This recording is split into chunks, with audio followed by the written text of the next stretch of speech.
Hanoi, the capital with over a millennia of culture, distinguished by its ancient architecture, and a must-visit destination for those who love the rich flavor of Hanoi coffee. You can usually find vintage Hanoian-style coffee brewer in alleyways such as this or on the second floor of a collective housing unit.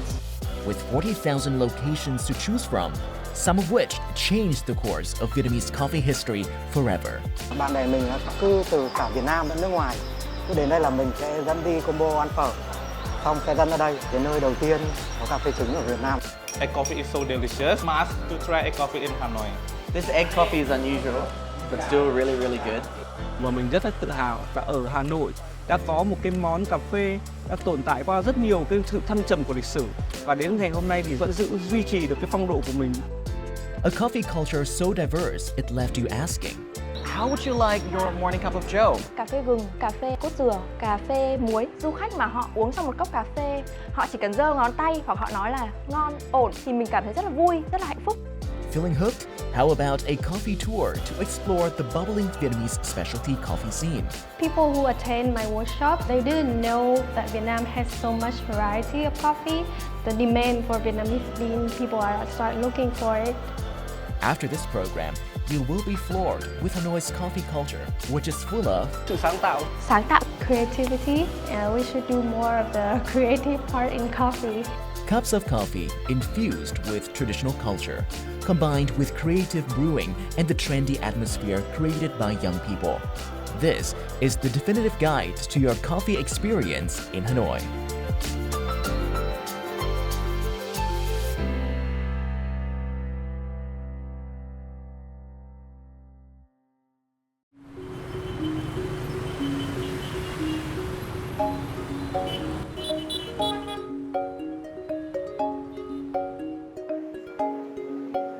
Hanoians are often seen sipping coffee while strolling through the old streets or while reading a newspaper, observing the bustling cityscape. Whether these activities stem from a deep appreciation of coffee or simply a well-ingrained habit, it's undeniable that coffee plays an integral part in the daily rhythms of Hanoians. Where this habit came from is what I want to know more about, and something can be answered by author Nguyễn Ngọc Tiến, who has spent over 30 years researching Hanoi as well as its dwellers' practices and lifestyle, coffee culture included. Có thể nói là cái quán cà phê đầu tiên xuất hiện Hà Nội là cách đây cũng khoảng gần 140 năm. Xuất hiện là ở phố Tràng Tiền ngày nay. Ngày xưa người ta gọi là phố Hàng Khảm, tức là cái phố chuyên làm khảm trai. Quán cà phê có tên là Bre, chủ cà phê là một cái bà người Pháp. Cái quán của cái bà Bre mà mở ra là không phải bán cho người Việt mà là bán cho binh lính, sĩ quan rồi những công chức Pháp. Thế nhưng nếu mà nói về một cái gọi là trở thành một cái trào lưu uống cà phê thì là phải nói là thập niên 30 của thế kỷ 20. Thì lúc đấy là Hà Nội xuất hiện nhiều quán cà phê do người Việt làm chủ. Tức là trước đó Hà Nội chủ yếu là những người sản xuất thủ công, buôn bán nhỏ, cái tầng lớp trung lưu cũng hạn chế, nhưng mà sang thập niên 30 thì tầng lớp trung lưu nó nhiều hơn, xuất hiện những cái nhà tư sản lớn, rồi những người giàu có và cũng rất nhiều người đi du học ở Pháp, ở châu Âu trở về. Thì lúc đấy là đối với họ là cà phê là một cái thức uống quá quen thuộc và họ uống cà phê. Thay vì cái chuyện là uống chè xong rồi những cái câu chuyện nhà nông xung quanh thì bây giờ họ uống cà phê, họ bàn chuyện thế sự, nhân tình thế thái. Thì cái bỗng nhiên là cái giọt cà phê tí tách trong một cái phin cà phê bỗng nhiên là một cái để kéo dài thời gian cho câu chuyện của họ. Thì cái điều mình cho là cái điều này cũng là một cái khác lạ trong cái ẩm thực của Hà Nội khi đó. Và khi mà uống cà phê thì người Hà Nội thì họ cho một chút bơ vào, thì nó có một chút cái vị bơ nó hơi béo béo một chút. Nhưng cái quan trọng hơn là cái bơ đấy nó nổi trên cái mặt của cái cốc cà phê đấy. Thì nếu mà có ánh nắng hoặc là có ánh sáng đủ vào thì ta sẽ nhìn thấy những cái lao sao ở trên cái mặt của cái ly cốc cà phê đen đấy, thì nó rất là thú vị và tạo ra một cái quá trình cái gu thưởng thức của người tiêu dùng dẫn đến cái việc sáng tạo ra cái pha cà phê kiểu Hà Nội. Bên cạnh cái thứ truyền thống vẫn có rất nhiều thứ mới, nó xuất phát từ cái nhu cầu mong muốn được ăn cái món mới lạ của con người. Cà phê cũng vậy. Thập niên 40 thì là Hà Nội rộ lên cà phê trứng và nó rất là riêng của Việt Nam. Nó không lẫn với lại cà phê của các nước ở châu Âu, ví dụ như không giống cà phê Ý, cà phê Pháp, cà phê Tây Ban Nha hoặc là Anh. chắc chắn là khác. After hearing Nguyễn Ngọc Tiến story, I realized that Hanoian has always been creative with how they drink their coffee. Ingenuity has been the drive for how the current landscape of Hanoi's coffee culture turned out. It's quite natural that my next point of interest is this egg coffee. And what better way to explore a dish than by visiting its place of origin, Zang Cafe. A typical feature of a old vintage Hanoian style coffee brewer is that you can usually find them in alleyways such as this or on the second floor of a collective housing unit. This place has both. For a cafe with a long-standing legacy, its architecture certainly reflects that history. Tucked away in a small alley, I was surprised to discover that the space expands as you go inside. Small chairs and wooden tables truly evoke the charm of the subsidy period. The egg coffee, though, is still the main draw. The shop was packed with tourists from other countries. So we got to know it from TikTok, the recommendation cafe for egg coffee. And also it's like my first time trying this egg coffee. It's really interesting. I love coffee. My social media, I post story, post on Instagram that egg coffee is so delicious, and they want to try, and they should, and they must to try egg coffee in Hanoi. Agree with Germany being a high consumer, top consumer of coffee. They are all addicted there to coffee, and nothing works there without coffee. And if I had the possibility to, maybe also in Germany, I don't know if I get it somewhere there around, then I would for sure drink it again. Yeah. This egg coffee is unusual, but still really, really good. It's very, very tasty. If it was made for me every morning and I had to put minimal effort in, I'd drink it. Yeah, let me instead say, if I had unlimited eggs, I would have an egg coffee every morning.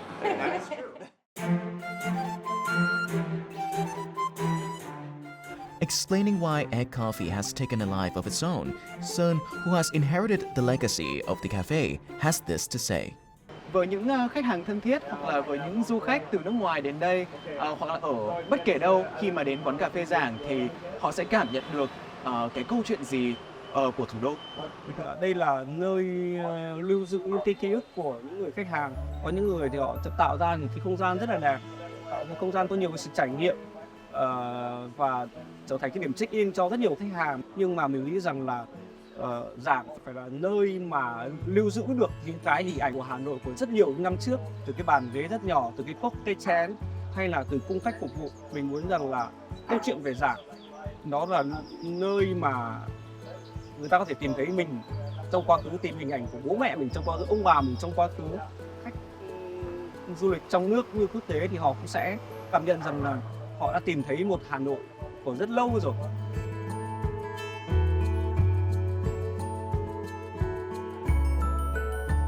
Một điều rất là hạnh phúc là Giảng khai sinh ra món cà phê trứng.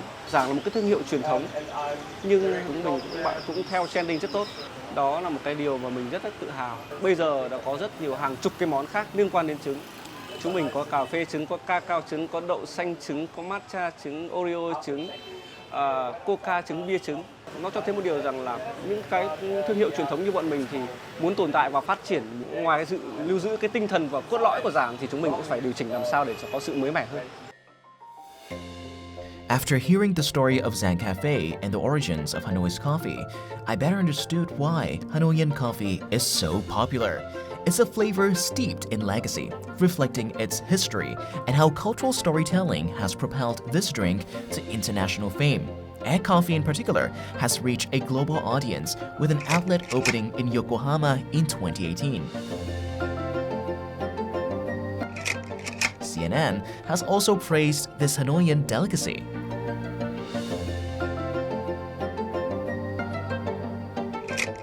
And it all starts with just a little twist on traditional coffee. Voila! What was once an unfamiliar drink to Vietnamese people has now given rise to a coffee culture that shines on the global stage. That's the legacy of the Vietnamese people, preserved for over 80 years. But what does coffee culture look like now?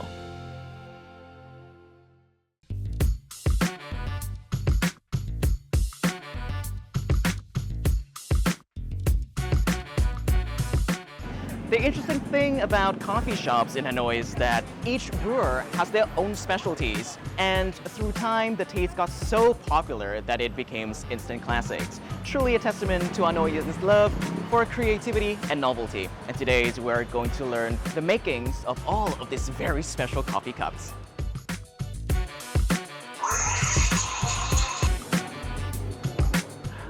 Em chào chị Vi Anh. Hello Đức. Em đang rất muốn thưởng thức rất nhiều loại cà phê. Em tò mò không biết là chị Viên có thể chỉ cho em cách làm của những cốc cà phê đấy không? Thế chị sẽ chỉ em cốc dừa với cả muối nhá. Dạ vâng. Đang kiểu trend của Việt Nam luôn.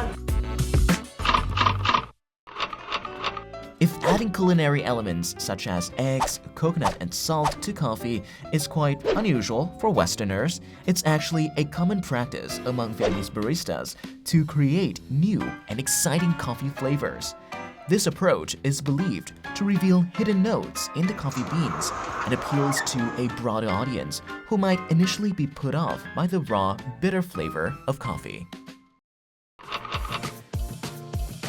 Vậy thì mình sẽ bắt đầu như thế nào chị nhỉ? Mình cho sữa trước 70g ấy. 70g. Bây giờ mình sẽ cho cốt dừa nhá, cũng sẽ là 70 luôn em ạ. Có đặc điểm gì mà mình cần phải để ý để có một cái cốc cà phê thật là ngon không hả chị? Mình cần phải thêm một xíu bột mix. Cái này nó sẽ giữ đông đá. Lúc mà em xay nó sẽ đứng nước đá lên. 20g. Cà phê cốt dừa thì mình cần phải làm đá xay. Em lấy cho chị 280 đá nhá. 281 vẫn ổn đúng không ạ? Đây mình sẽ xay nhá. Đến lúc nào cái đá này nó nhuyễn và cái cốt dừa và cái quyện vào với nhau.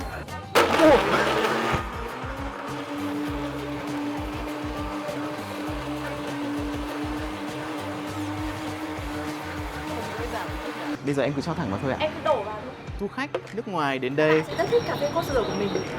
Đấy là loại cà phê các bạn ấy sẽ gọi nhiều nhất. Sau đấy em sẽ chỉ bằng dừa khô nha. And there you go. Here's the result. Cheers.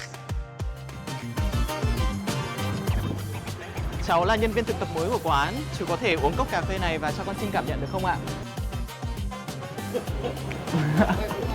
Cà phê thì đậm đà. Thơm đấy. 10 rồi. 10 điểm. Yes! I got a 10 you guys. 10 out of 10.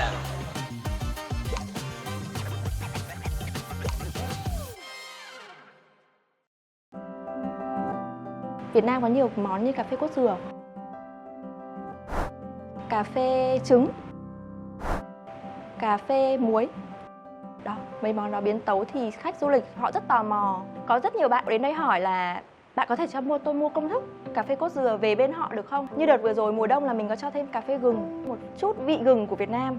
Nó sẽ làm đậm và làm ấm người hơn trong mùa đông.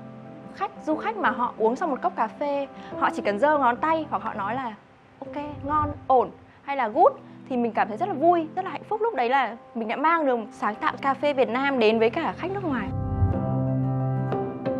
After 80 years, coffee culture in Hanoi, once reserved for the social elite, has become accessible to the masses as long as one can tolerate caffeine. With a wider range of flavors, even more people can enjoy it now. Compared to other coffee cultures around the world, Hanoi's might not be the longest, but it would be ludicrous to say that Hanoi coffee culture lacks depth. The ever-diversifying coffee tastes have given Hanoi's coffee culture a distinct voice, rooted in the ingenuity of Hanoians when it comes to their favorite caffeinated drink.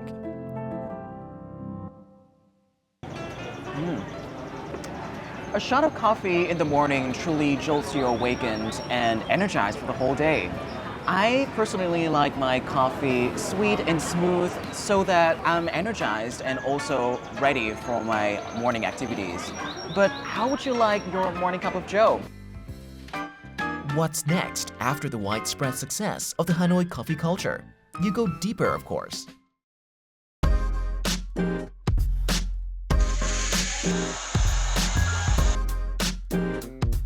Hanoians are not only particular about their coffee tastes, but also the origins of their coffee beans.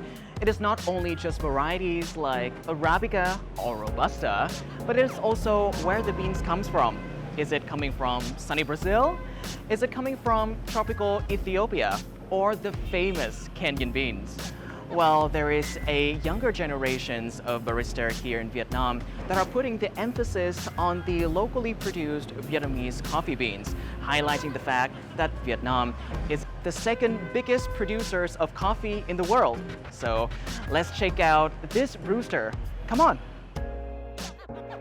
Nestled in a cozy corner of Hang Buom Street in Hanoi's Old Quarter is a coffee shop that stands out due to its fusion of modern and traditional architecture.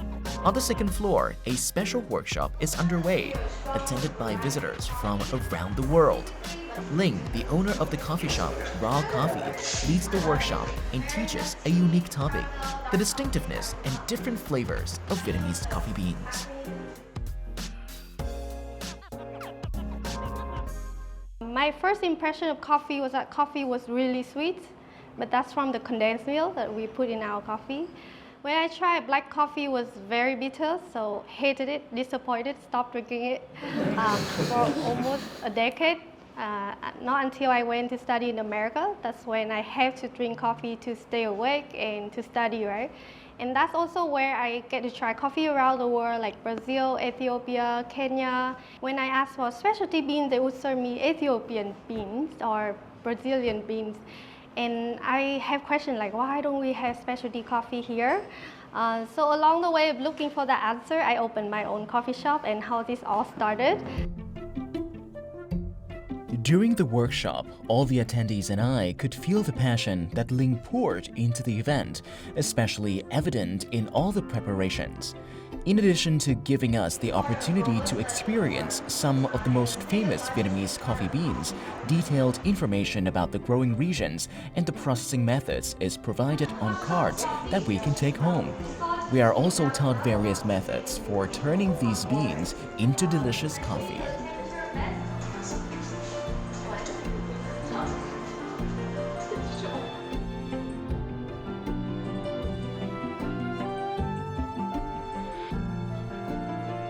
People who attend my workshop, they didn't know that Vietnam has so much variety of coffee. Most of people only know that Vietnam famous for Robusta, but also we have Arabica, Liberica, Typica, Catimot. I committed to only sort local beans because I want to support the local produce. I think there's a lot of potential in Vietnamese coffee beans. As a coffee expert, I evaluate Vietnamese coffee quality. It's just as good as other international coffee. So I sometimes partner with coffee shop or coffee brand, coffee institution in other country to do kind of like a pop-up coffee tasting. And I will bring all the beans from Vietnam. I've been to Thailand, Laos, Malaysia, Hong Kong. They really surprised that Vietnam has such high quality beans, even though my effort is quite small because I'm a coffee shop. I do ship a bit of beans to a coffee shop in Thailand as well. The demand for Vietnamese bean, people are start looking for it. In the south of Vietnam is the most famous coffee growing region. I think the most important thing we had today was that not only Robusta is a good quality, but more than Robusta, you have other beans like Liberica and Arabica. The coffee in Vietnam is much better than in France. Hanoi is a little bit slower, so people have more time to, research, understand, and experiment. I think specialty coffee-wise, I think Hanoi people are much more knowledgeable in the crafts. The coffee culture in Hanoi is a culture I can relate to very much because just come together with friends and sit and drink coffee together, talk about your day, about what's happening in your life. One day I would love to introduce Vietnamese coffee to more friends. Did you know that Vietnam is actually among the top 10 biggest consumer of coffee in the world? But there's a catch.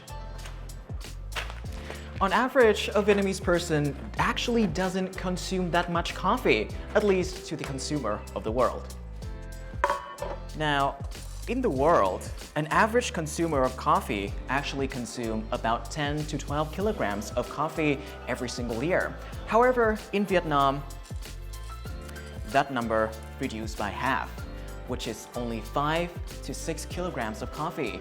Not to mention that local beans have to compete with other import beans as well.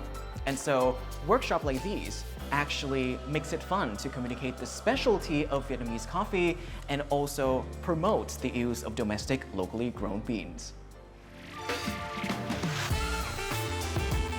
Hanoi's coffee has come a long way from its initial spark of ingenuity.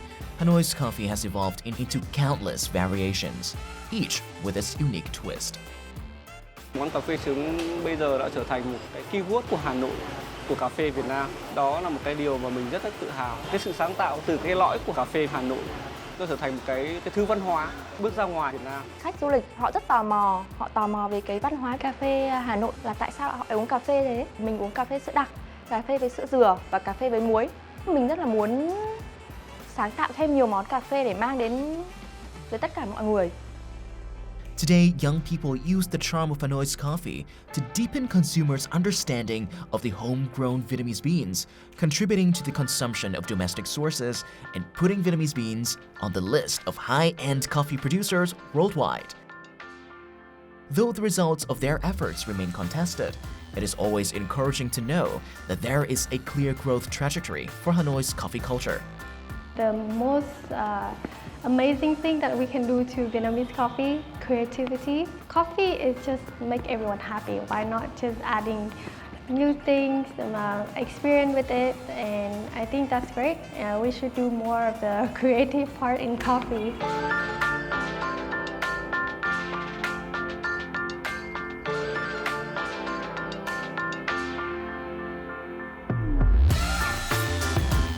Throughout this episode, we have learned about the enduring legacy of Hanoi's coffee, how its creativity has informed the current tastes of the capital's coffee landscape, and the space that the coffee experience occupies. And most exciting of all, it's how young Hanoians are ushering in the future of coffee. I am absolutely sure this forthcoming journey will be full of flavorful excitement. This has been Fine Cuisine. Until next time.